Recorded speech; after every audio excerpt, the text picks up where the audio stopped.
This episode of Harvey Brownstone Interviews is brought to you by the Harvey Brownstone Talk Show Blend Coffee, available at hollywoodblends.com. Everyone's saying it's the best coffee they've ever tasted.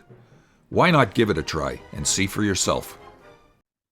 Hello, everyone. I'm Harvey Brownstone, and today's guest is a beloved actor who is perhaps best remembered for his portrayal of Jeff Colby, the loving but unloved husband of Fallon on the mega hit TV series Dynasty, earning a Golden Globe Award nomination. He also played Jeff Colby in the spin-off series The Colbys, earning 2 Soap Opera Digest nominations. And he returned as Jeff Colby one last time in the 1991 miniseries Dynasty: The Reunion. But in addition to that iconic role, our guest has had a long and diverse career. His movie credits include Icebreaker, Peril, Illegal Aliens, The Lost Day, Evil at the Door, My Son Hunter, Find Her, and Axcellerator, for which he and his fellow cast members won the Rising Tide Award at the Boston Science Fiction Film Festival. And on TV, he portrayed Tom Bergman in Search for Tomorrow, and he was Jeff Martin in All My Children, and on As the World Turns, he was Dr. Rick Decker. He's also appeared in many other shows like Fantasy Island, The Love Boat, Touched by an Angel, A Friend in the Woods, and Tales. And he has co-starred in many TV movies, including He's Not Your Son, Haunted by Her Past, Perry Mason, The Case of the Ruthless Reporter, Partners in Love, Lightning, Fire from the Sky, Christmas Camp, and Christmas in Tune. And he's also had an extensive career in the theater. I'm delighted to welcome the wonderful John James to our show. John, thank you so much for being here. Oh, thank you, Harvey. What an introduction. My goodness, thank you. You did your research. John, I want to start by paying tribute to your dear father, the actor and legendary radio personality Herb Oscar Anderson, who was the morning mayor of New York on WABC AM radio, which created the Top 40 format. He's been inducted into the Rock and Roll Hall of Fame as a DJ. Was he your inspiration for wanting to become an actor? Yes, I believe so. I mean, I didn't want to go into radio, but I loved show business. My dad, he passed away about 7 years ago now. And we always said that he would be buried with a microphone in his hand. He was just a terrific guy. He loved show business. And I didn't want to go into radio, and I wasn't quite sure how to become an actor. But he did influence me because growing up around him during the 60s and meeting people like Tom Jones and Mickey Mantle, and going to the radio station, it was a very heady time. And they did create Top 40, which was quite a period during the 60s, and it was a great time for music. So I was very lucky to have him as a father. He also kept me in line when I said, Dad, I want to go out and buy a Porsche. He said, no, you don't. He said, today you do, but you're not going to buy a Porsche. He said, because it's show business, and show business comes and goes. So he always kept me in line. And when I was feeling down, he would always help me boost myself back up. It's a tough business. Did your dad ever give you any career advice? Well, I don't know. Sayings like, to succeed in show business, all you have to do is outlive them. He was always there for me. Let me just put it that way. He was always there if I needed help or advice. And he offered that quite a bit. I know you studied at the American Academy of Dramatic Arts, and then when you were only 20 years old, you got your first job on Search for Tomorrow. Given how demanding the work is on a soap opera, did you feel ready for that job? Harvey, it was one of the most difficult couple of months of my life because I'm a bit dyslexic and I had to memorize gobs of material every night for the next morning. Now, back in the day, we did have teleprompters, and they were little scrolls on paper, and a guy would stand there and it would scroll down like this. But by the time I could find the darn thing, I missed I was out of the scene. I was looking around for it. So I had to memorize it. Plus, Mary Stewart, who was the star of the show at the time, started the show Search for Tomorrow back in the 50s when it was live. So she wanted to continue with that tradition. And literally, we shot the show live as if it was live. You would finish a scene, and the cameraman would race down to the other end of the set up, and it was 5, 4, 3, 2, 1, go. And that was at CBS Studios on West 57th Street. And you did not want to stop tape because we were on a very tight schedule. And they had to start using the equipment in the studio, the taping equipment for the CBS Evening News. So we had to get out of there. And you never stop tape. But I must say, someone said doing a soap is like being shot out of a cannon. And that's exactly right. It did lay the foundation for me as an actor. I'm ready for anything. I can handle it. I mean, I can handle this, because once you do a soap, for example, when I was on As the World Turns, Chris Goutman was the producer of the show, good friend of mine. As a matter of fact, we shared dressing rooms on Search for Tomorrow back in the day. He married Marcia McCabe, who went to the Academy with me. But anyhow, he said, "Would you like to play Rick Decker?" I said, "What?" He said, "It's a kind of a guest starring role. He's a psychopathic doctor who's a serial killer." And I said, "Absolutely." It was actually one of my favorite roles because it was Jeff Colby, completely psychotic. And I remember Chris said, "Oh, they're squeezing us on the budget, and we have to now shoot 5 one-hour shows in 4 days. So what we're going to do is, if we're in one set, we're going to shoot all those shows in that one set." Harvey, one day I had 36 pages of dialogue, 36, because they included for those shows. It happened to be the wrap-up for my character in the hospital where they were catching me. So we started going along, and we got about 3 or 4 shows in, probably about 12, 15 pages. And they said, "Okay, here we go, 1, 2, 3, 4." And I started my lines. And I said, wait a minute. Didn't I just say that? They said, "Yes, you did, but this is a new show, so we're recapping what you said yesterday." I don't know how I did it. I thought I wasn't going to be able to make it, but somehow, thank God, I was able to get through 36 pages, and without a teleprompter. Now, as I mentioned in my introduction, you've been in 3 different soap operas: Search for Tomorrow, All My Children, and As the World Turns.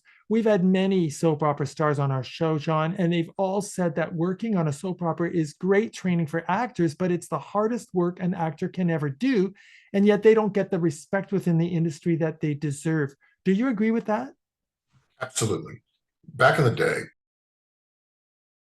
if you did a soap, you couldn't do nighttime. If you did nighttime, you couldn't do features. If you did theater, you couldn't do any of those. So there was this category. They pigeonholed you into all these different things.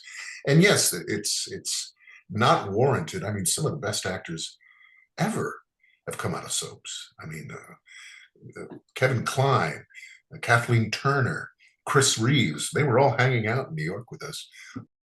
And the list goes on and on and on. And in New York at the time, I believe there were at least 10 soap operas working in New York.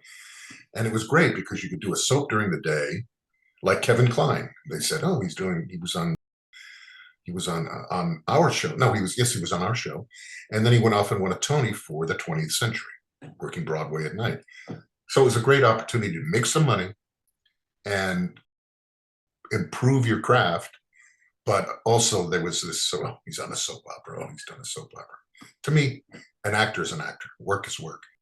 Now, you mentioned the part of Rick Decker on As the World Turns. I've heard you say in other interviews that of all the parts you've ever played, your all-time favorite role was Rick Decker, even though you sometimes had to memorize over 30 pages of dialogue for a single episode. What was it about the Rick Decker character that you loved so much? Because the writing, he was so evil. He was so strange. And I played him so straight and normal.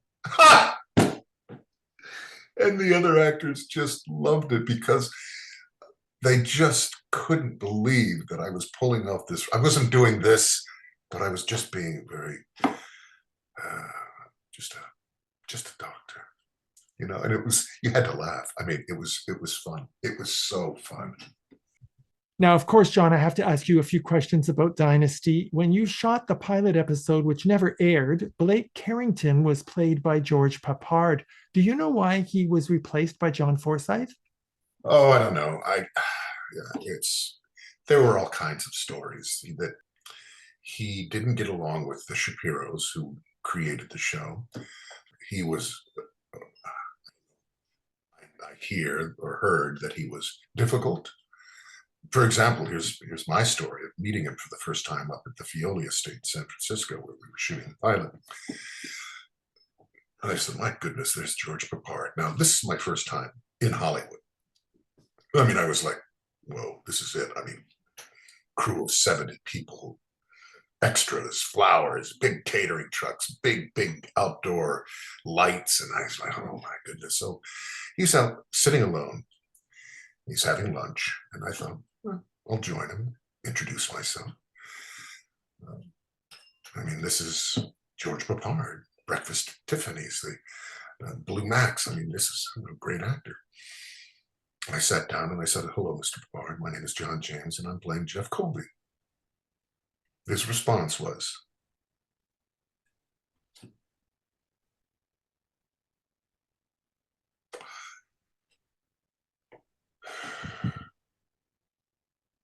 that's it? That was it. So I took my pork and beans, got up and walked away. That was it. But funny enough, years later, I think it was the Golden Globes or one of those award shows, we were out at the Beverly Hills Hilton waiting for our cars. And I'm standing there and George Peppard walked up to me, and he was on the A-team at the time. And he said, isn't it amazing how things have turned out? And he almost apologized for that moment in a way that he could. It was funny, it was 5-6 years later. Well, they certainly made the right decision because John Forsythe was the perfect Blake. We've had your former castmates, Linda Evans and Gordon Thompson, on the show. They absolutely loved John Forsythe. They raved about how wonderful it was to work with him because he was such a gentleman and a team player. What are your memories of working with him? John was the best. When the show started to take off and we were creeping up in the ratings on our way to become the #1 show, I'd walk in and I'd say, John, did you see the ratings? John would say, don't worry about the ratings. Just worry about the work. The ratings will come. And he was very good that way. He was the tiller. He was the captain. He set a tone. There was never any fighting on our set. You read all this about Joan and this. Joan had her own little peculiar ways. But she was always on set on time. She always knew her lines. Not one person in our cast was trouble. And John set a tone for that. We would rehearse. I mean, I show up today. I don't get it. You want to run lines? You want to rehearse? Younger actors, they just, we would sit on our downtime while they were setting up the scene, lighting it and what have you. We'd run our lines alone. John would always do that again and again and again and again. Then we got up there, we were able to go to performance level rather than just kind of smudging through it and just hoping that they get it. He was a great guy, classy Hollywood. And that's why I find my experience on Dynasty to be one of fate, because as I said earlier, when I was growing up, I was a big fan of show business, and I used to throw myself into watching classic Hollywood films, and Cary Grant, his style. Oh my gosh, I just would sit there, Peter Fonda, one after another, Jimmy Stewart, all of them. And I was looking at their style and the grace and the class of Hollywood. And here I am in a show being shot in a way, technically, that it was very similar to like the Universal Pictures of Giant, of that rich Technicolor, rich sets, costumes. Nolan Miller, God, how lucky to have Nolan Miller, one of the probably the best costume or designer in Hollywood, to be dressing the women on the show. So there was an elegant style to the show. And lo and behold, suddenly Dynasty became the fan of old Hollywood, the fan of society. And I remember once I went to Nolan's home for a dinner party, and here I am in my 20s, and I'm hanging out with classic Hollywood actors. And at the time I was on the Colbys, actually. I'm looking around the room, and there's Barbara Stanwyck sitting on the couch. She goes, JJ. And I go, Barbara. She played my grandmother. Get over here. So, get over here. Sit down. So she squeezes me down in between Ginger Rogers and Esther Williams. And I'm sitting there thinking, wow, this is so great. And Barbara says to me, no, I just want, she was drunk. All three of them had one too many of the little shit. Barbara leaned over to me and she said, John, I want to give you a little advice. I said, all right. She said, whatever happens in Hollywood with you, don't let them fuck you. And I said, oh, all right. But there I am. I mean, another example, we were going out to Denver to a charity ball. And I rode out with John in a limousine, got onto a private Gulfstream jet. And I walk in and there's Fred McMurray, Jimmy Stewart, Cary Grant, Robert Wagner, John Forsythe, Fred McMurray. So I called my mother from the plane. And now this was a big deal back in the 80s. She said, hey, Johnny, where are you? I said, well, I'm at 45,000 feet right now. She said, what are you doing? I'm going to a charity. Oh, really, really? And I mentioned the names, but she couldn't believe it. So in that way, I was blessed because I had this experience that I think if I were in a different show, I would have never met these people or had the opportunity. What an experience.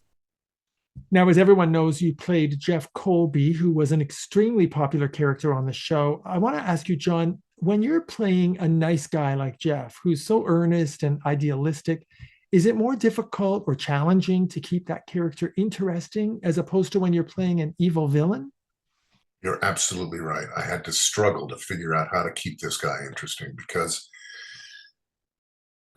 when you're evil or when you're always you have something, it's proactive and you're reacting to what's happening to you. And that, to keep that interesting and not have any, I don't know, self pain or anything, oh, woe is me. You have to be, it's a fine line. And it is more difficult because you want to keep them interesting. You want to have a feeling that, yes, he's a good guy.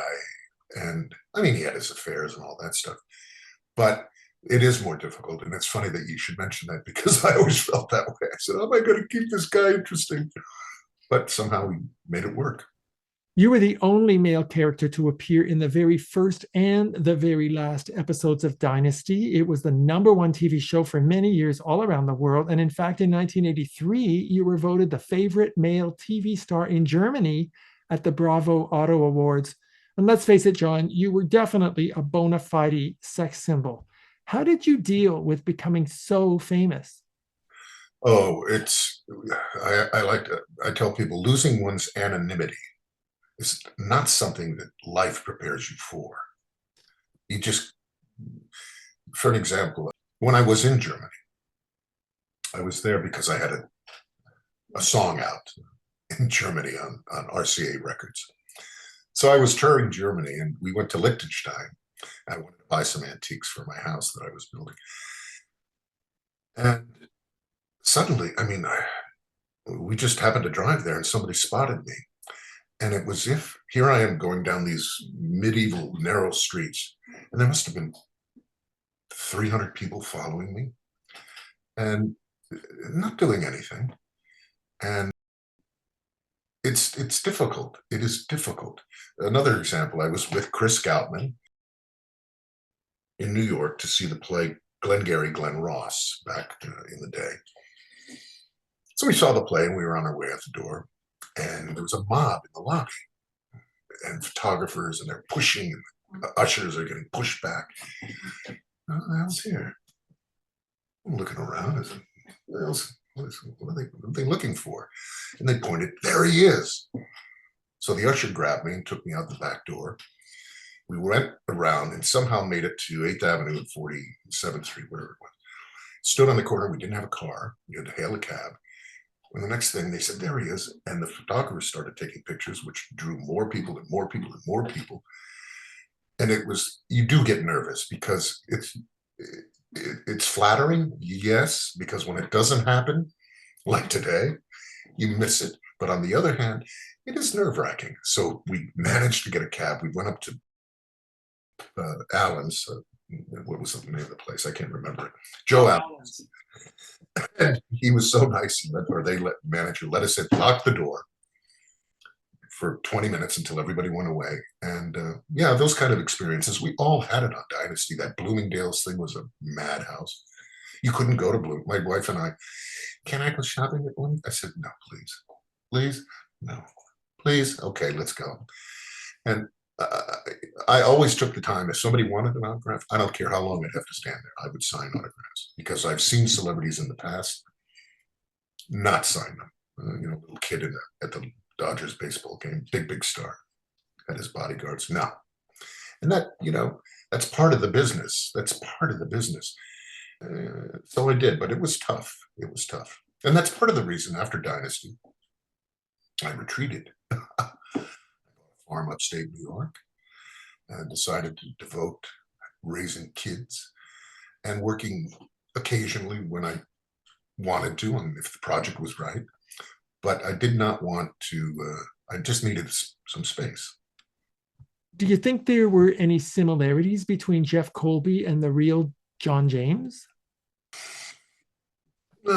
Sure. I think every actor brings a portion of their own personality that they have into it. I think that yes, I mean, Jeff was very much a family oriented, which I am.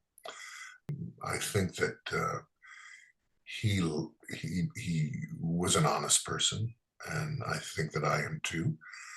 I wish I had his money. I don't. But yeah, there were similarities.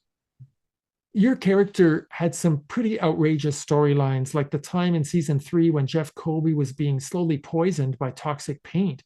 Were you always happy with the storylines you were given? On that one, I had to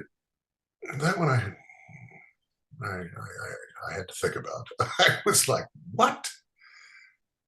And I called Esther and I said, you got to be kidding. Paint? And apparently, she said, there's a case for, her name was Constant Booth, I think was her name. She was the ambassador in Italy. They had painted her bedroom suite with a lead or toxic paint. And she became deathly ill because flakes of it were coming off. And that gave her the idea for that. Funny enough, even to this day, I mean, Dynasty still resonates around the world, still plays around the world. People still like that storyline. They find it incredible. But in the end, it was fun to play. It gave me a chance to not be such a nice guy, to be kind of wacky. So it was fun. And Gordon and I just love Gordon. And we had such fun working together. Oh, he's a wonderful guy. We loved having him on the show. Did you ever have any input into the storylines? Not really, no. I'm the kind of actor, I'm like Spencer Tracy, show up, know your lines, and go home. No, I don't like actors telling writers what they should do, frankly. I think that an actor, when he's presented, if there's a problem with it, like at one point, I did object to a scene or a storyline where they wanted me to have an affair with Tracy Scoggins, who was my half-sister, and that was the last season of the show. And no, I'm not going to do that. I said, you can send me off to wherever you want, but I'm not going to do that. So that was the only time that I said Jeff wouldn't do that. I mean, Jeff's been with just about every woman on the show, but I don't want to do that. Well, John, I don't know how much you know about me, but before we started this show, I spent 26 years as a family and criminal court judge. Did you know that? No, I did not. Well, the reason I'm mentioning that is because I was so impressed with the storyline involving Jeff objecting to Fallon wanting to have an abortion, because that was a scenario that I dealt with many times in the family courtroom. And I don't think any other TV show in the early 80s dealt with that topic. How did you feel about that scene? Can you see it right there on the wall? that black and white picture, that's from that scene where I'm grabbing her by the arms and shaking her. That was one of my favorite. That's when I knew that Pamela Sue Martin and I had chemistry. Absolute. You can't make it up. And you're absolutely right, because my approach to that scene was husband's rights. Yeah, you are pregnant. Of course, I know that. I understand that. But it's our baby, not just yours. And that, I thought, was such a brilliant little scene we did. I mean, we were just on point. And when the crew applauds, that means you kind of hit a good one. But you're right, Harvey. That was, I think, the first time that I've seen it or presented in any form where the husband actually feels and is rightly feeling that he should have a say in this, rather than her just going off and doing that, which you don't hear about today. Well, that's why the show is still so relevant today. Now, Joan Collins, we all know that in real life, she's nothing like Alexis. She was known for having the most amazing soirees at her home with guests like Elton John and Roger Moore and Sidney Poitier, and of course, her sister Jackie. Did you ever get invited to those dinners? Many, many, many. And yeah, Elton John, I walked in there and, oh dear, till the sun came up, banging on the piano, singing with Elton John. Then I'd jump on my Harley, run up Coldwater Canyon, up Mulholland Drive, go to sleep. Roger Moore, Sidney Poitier, Jackie, directors, Alan King, the producer Alan King, just every night. And Joan had a fabulous house on off Coldwater Canyon, classic Hollywood, single level, all glass, pool out the front. It was just brilliant and wonderful times. And she held court. It was Joan's night. How did you feel about Pamela Sue Martin leaving the show after season 4 and being replaced by Emma Sams? Well, Emma didn't come in for another 2 years. One day we were filming out at the Dole Ranch out in Hidden Hills, Dole Pineapple, a beautiful, beautiful place. And that's where we used as a set for all of our equestrian outdoor stuff. And I knew that Pamela was thinking about leaving that season. And I remember taking her and I said, Pamela, listen to me. I know you're under a lot of pressure. And I know it's getting to you, but please do not leave the show. I think we were about to become number 1. We were like top 10 then. And I said, if you need to, just hit me. Hit me in the gut. Take your fist and hit me in the gut. Take your frustrations out on me. But please, please don't leave the show. You're just wonderful in this. She did. I think what got to Pam, and it's funny when you're in television and you're suddenly starting to take off, everything is under a magnifying glass. And Pam was, constantly being this and makeup and this and that and being told this. And the ancillary work that we did, which is photo shoots and press junkets. And it's a lot. It's just not filming. It's to keep a machine running like that. There's a lot of stuff that is outside working on the set.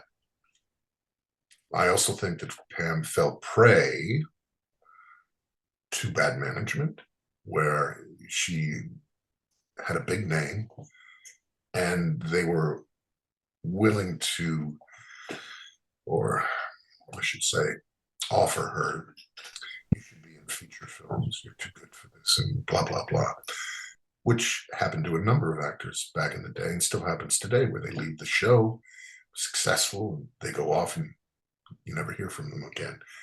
And I think that's was part of the problem, but it was a combination of both of them. Pamela not being able to just handle it anymore, and people in her ear telling her that she's fantastic and you shouldn't do television. You need to move up. And unfortunately, she left. Many years later, she saw me and she said, geez, I wish I listened to you. Well, I think it's a real shame that she left the show because her career never took off after Dynasty. In the Colbys, you went from being a supporting character to the star of the show. What was the impact on your life of that major change? Here's the whole story. I got a call from Doug Kramer, who was the co-producer with Aaron Spelling. John, remember a few years ago we were going to do the Colbys with Pamela Sue? I said, yeah.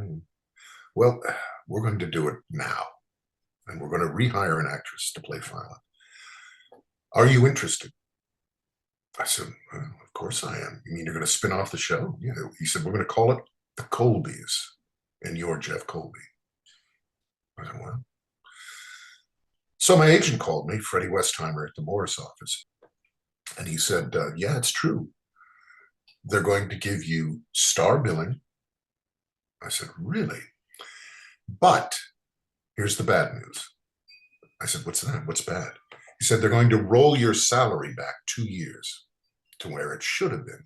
I said, wait a minute, Fred. You mean I'm going to take a pay cut and go on a new show that's unproven? I said, all right. I said, what's the good take out of this? He said, well, you're going to have star billing on a network show. He said, that's worth a lot of money. I said, all right. Yeah, I'm still going to be making okay money. They said, John, Freddie told me, live by your contract that you had written 2 years ago. Live by your contract. I said, okay, I'll live by my contract. I'll take the star billing and I'll take a cut in pay. A week later, he calls me. We got a big problem. I said, what's the problem now? They just hired Charlton Heston to play your father. I said, why is that a problem? Because they gave him star billing too. I said, really? Well, tell them to live by their contract. It's going to be John James in the Colbys, and down on the bottom right, half the size with Charlton Heston. Freddie said, you're kidding me. I said, no, I'm not kidding you. He said, tell them to live by their contract. Aaron calls Freddie in. Aaron's office was like a bowling alley. His desk was at the end, and you'd come in and you'd walk, almost like visiting the Wizard of Oz. And he was sitting at his desk, and he said to Freddie, Freddie, how hard are you going to squeeze? Freddie said, I'm not. John just said, pay him what he should be making on Dynasty this year, and he'll take second billing. True story. And that's why I think when the Colbys, which was a great show, but bad programming, because they put us up against Cheers, Cosby Show, which were the #1 breakout, huge hits on Thursday night. And they put us right up against them. But I think that is why Aaron brought me back after the Colbys. Maybe not, but he was always good to me, and I was fair to him. In the Colbys, you got to work with Charlton Heston, who was very supportive of the show, and Barbara Stanwyck, who left the show after the first season. And according to Wikipedia, which is not always reliable, she told one of the creators, Esther Shapiro, that the Colbys was the biggest pile of garbage she had ever done. Do you think that's true? I read that, yes. And I think she had...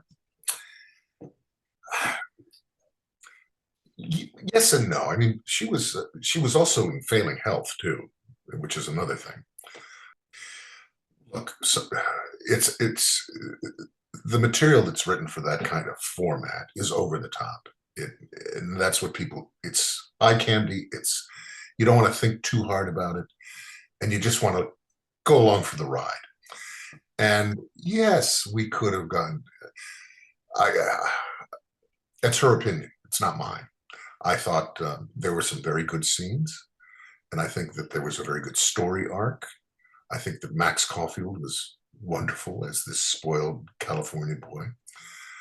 She also, her character really wasn't, I don't know where they could have gone with her character, and she might have sensed that, other than being the patriarch of the family. So yeah, I have read that, but I don't agree with it. Well, when the Colbys was canceled, a number of critics said the show failed because it was trying too hard to be a carbon copy of Dynasty. Do you agree with that? Well, sure. I mean, so was Falcon Crest, so was Dallas, so was Knots Landing. It's a format. Yeah, I mean, it was Dynasty 2, really, when you think about it. However, it had its own particular style, different from Dynasty. I think it was more rooted. We didn't have as much splash as Dynasty did. But of course, it's network television, Harvey. I mean, if something works, it'll work again. So, of course, they're going to do something that's similar that's going to keep the audience there. When Dynasty was canceled, it still had an audience of 29 million people, which I find just amazing that they would cancel a show with a viewership like that. Were you disappointed when the show was canceled, or were you ready to move on? I was very disappointed, but I could feel it. I could just feel it. Yeah, 29 million people. Today, I think a runaway hit has got like 12 or 15, and that's a top-rated show. Yeah, it was difficult. However, Dynasty also got to be very expensive to produce back in the day. I think we were one of the top shows with a budget that we had, because after so many years, everybody, the producers get paid more, Aaron gets paid more.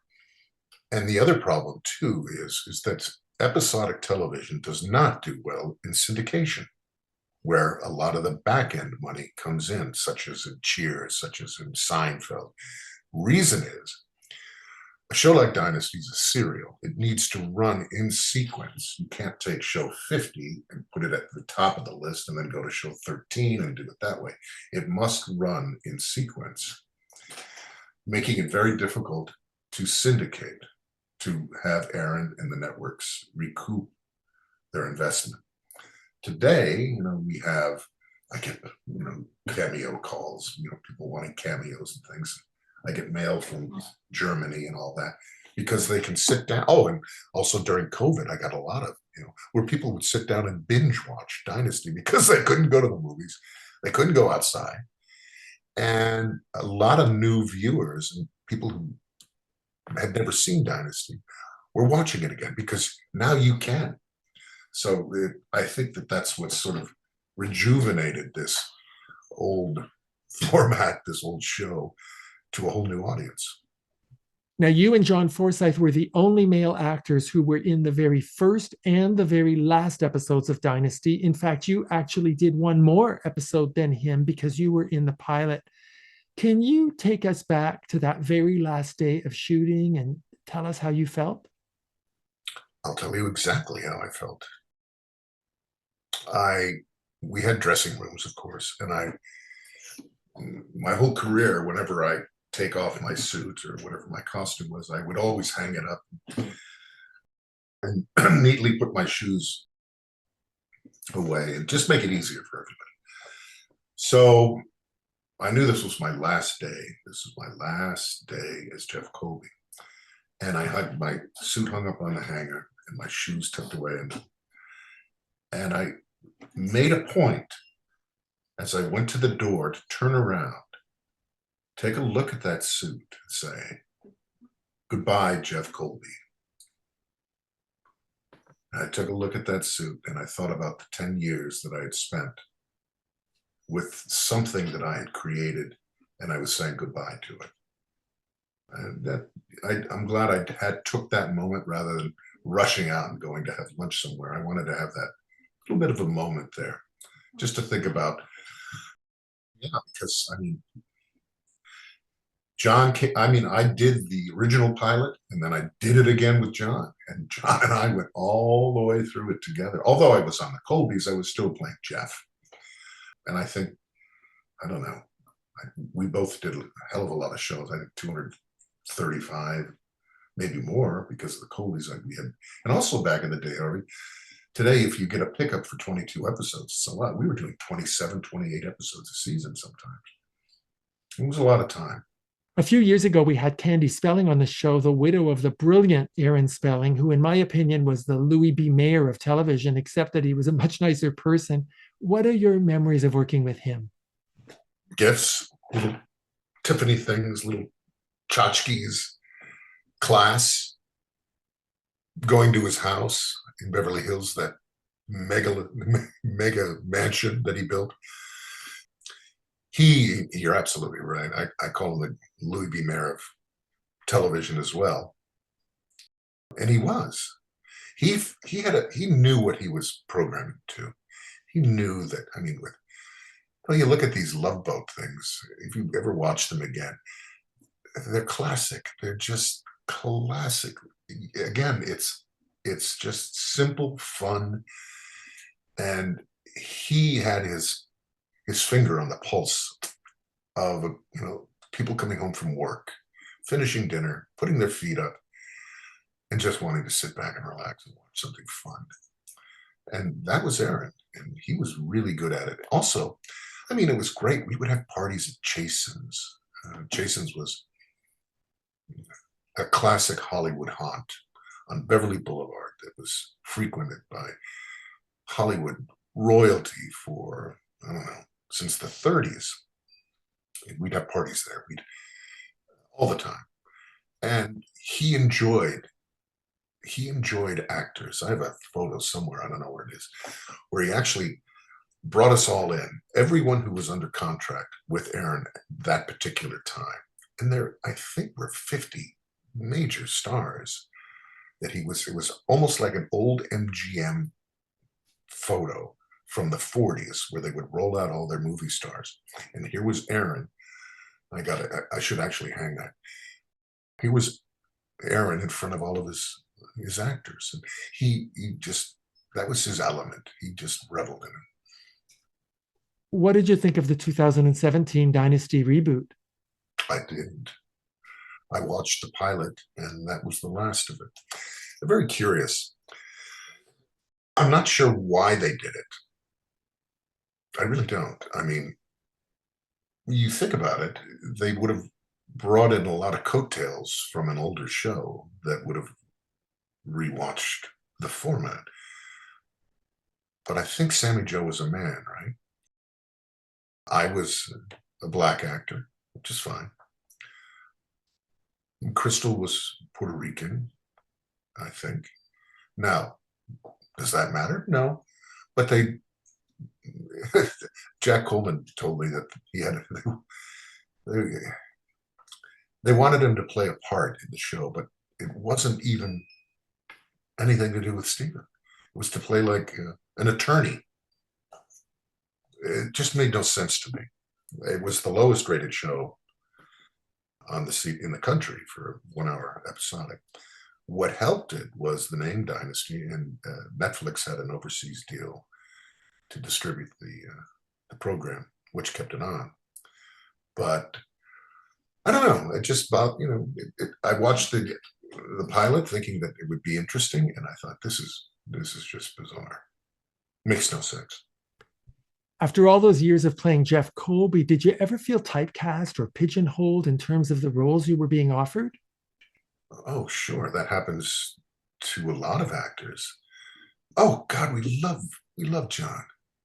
The problem was, and it's starting finally to break free of that. But the first few years after that it's just human nature, Harvey. I mean, people see you on the street, you're Jeff Colby. And then when they see you in a new program, it's difficult for the audience to forget, if they watched Dynasty, to not see you as that character. And it is typecasting. And that's extremely prevalent. I mean, I don't have to go down the names of people who've been in. I mean, Tom Selleck, before he was able to get Blue Bloods, how many years? 25 years before he got another series of any consequence. That happens to a lot of actors. It's just part of the business. John, in 2007, you were the executive producer of a movie called Illegal Aliens, co-starring Anna Nicole Smith. You also appeared in a documentary about the making of Illegal Aliens called Addicted to Fame. You became a friend of hers despite the problems she caused for you on the set of the movie. What do you want to say to people who just dismiss her as another hopeless drug addict? Well, I would like you to watch Addicted to Fame. That's the making of the movie. How this came about, I lived upstate New York, and I became friends with a fellow who was a producer in Vermont, and I did a couple of projects with him. He said, I'd like you to produce a film with me. He said, nobody's going to know you're in it. Nobody's going to be know you're involved, but I want to make a cult film.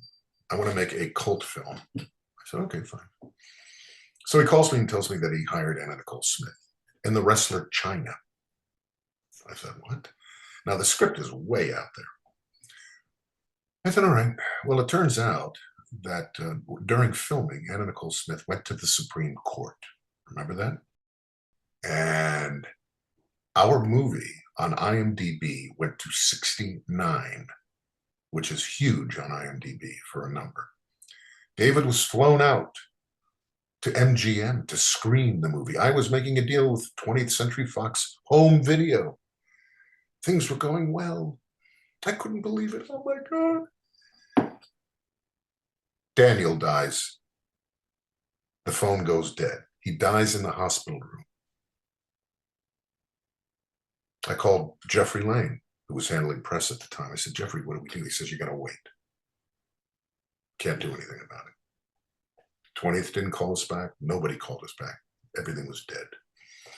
To give you an example, prior to that happening, I went down while Anna was pregnant, and I spent the weekend with her just to talk about the movie and how to promote it. In Nassau, went to her home, which was immaculate.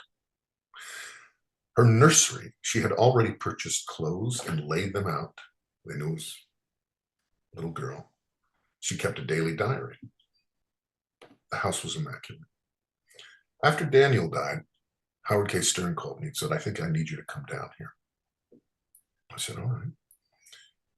And people talk about the media today. I stayed at the Hilton Hotel in Nassau, which was ground zero, and there were satellite TV trucks, ABC, everybody. And I went out to the house, and they had set up scaffolding around the fence, around the wall, with cameras on tripods, and Howard had taped newspaper over all the windows. And Anna had not gotten out of bed for 2 weeks. Completely whacked. And my wife was very good because I think we were friends with her. I mean, sure, she was crazy and stuff like that, but down deep, she was a good person. So we left her, went back to the hotel. As I'm walking through the lobby, People magazine walked up to me and said, John, did you see the baby? I said, of course I held the baby. Do you have any pictures of the baby? I said, yeah. We took some pictures. Sure, why not? It's just kind of a deal. How many kids do you have? What? How many kids do you have? I said, 2. How would you like People magazine to pay for their college educations for those pictures? All right. This was happening. So now it's February, and I called Jeffrey, and I said, Jeffrey, I'm going to do a little screening of this movie up here in upstate New York, just to see if people can laugh and find it funny. Found the theater, called the local newspaper, told them that the tickets would be free. Please come and see the movie, of course, which hit the wire service. Anna's movie to debut this Saturday. Next morning, I'm driving. I get a call from a reporter. Did you hear the news? I said, what news? Anna's dead. That was the next morning.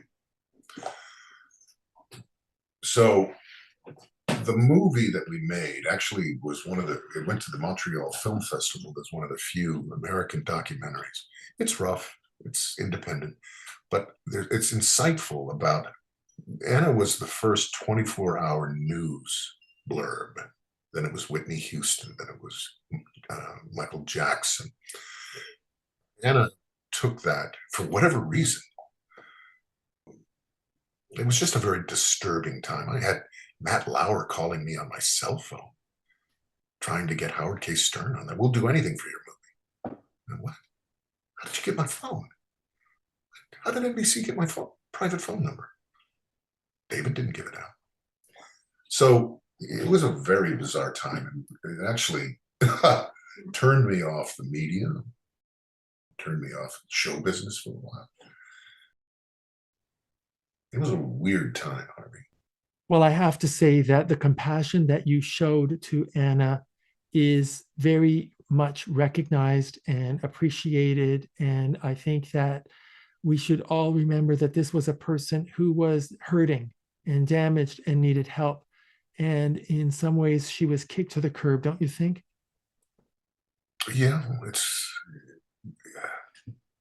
it's a classic example of celebrity and a celebrity whirlpool of just, she wanted that attention, but the attention became so great,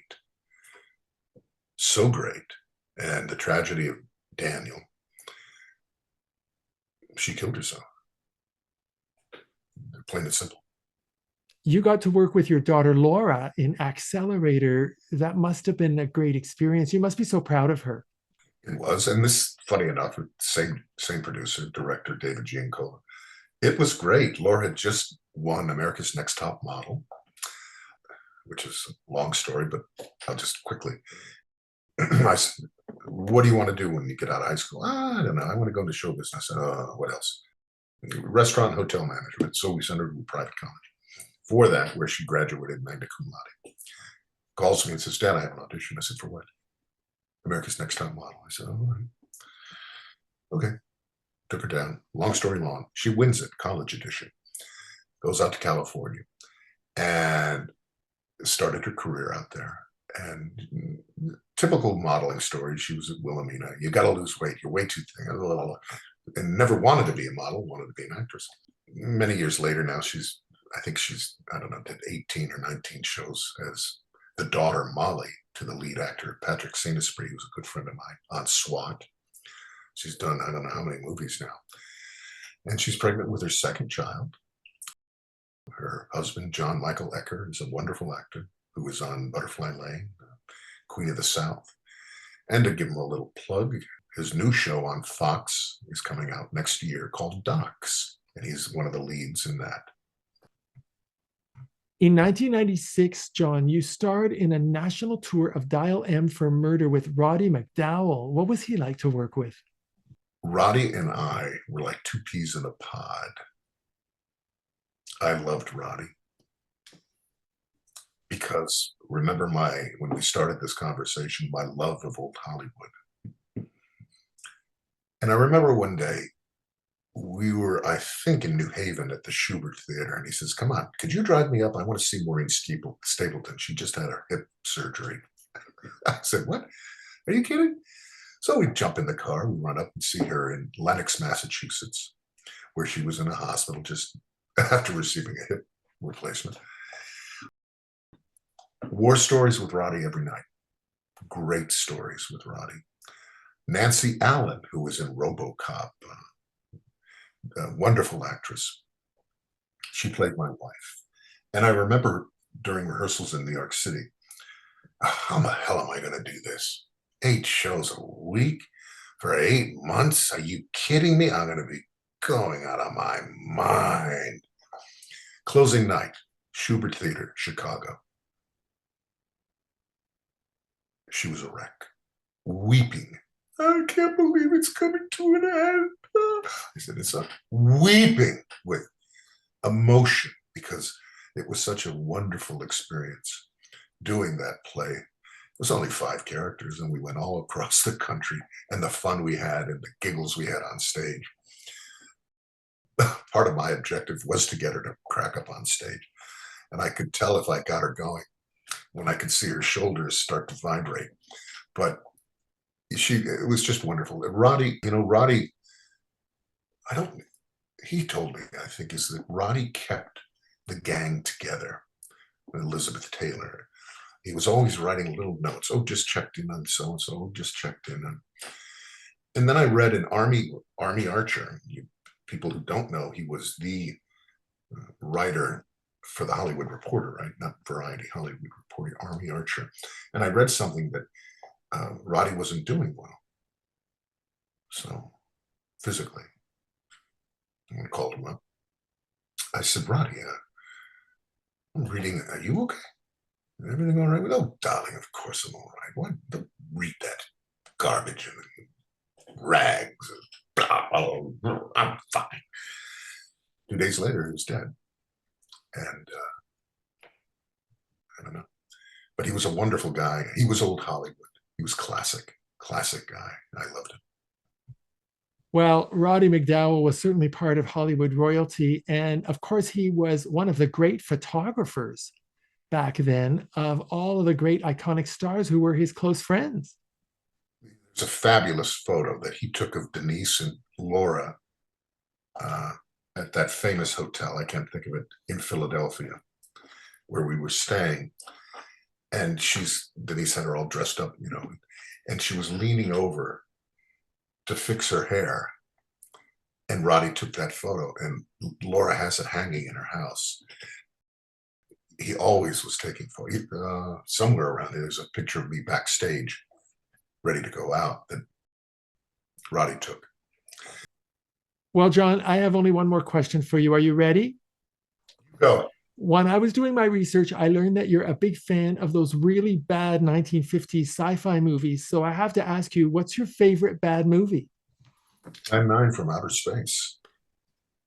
Well, my favorite bad sci-fi movies are Catwomen of the Moon, The Space Children, and The Astounding She-Monster. You don't like Plan 9 from Outer Space? You don't like that line, I don't know what happened, but something started stinking awful bad. Yes, I loved that movie too, but it was actually so bad it was good. Getting back to David Giancarlo, that's what attracted me to making a movie that was so bad that it would be good.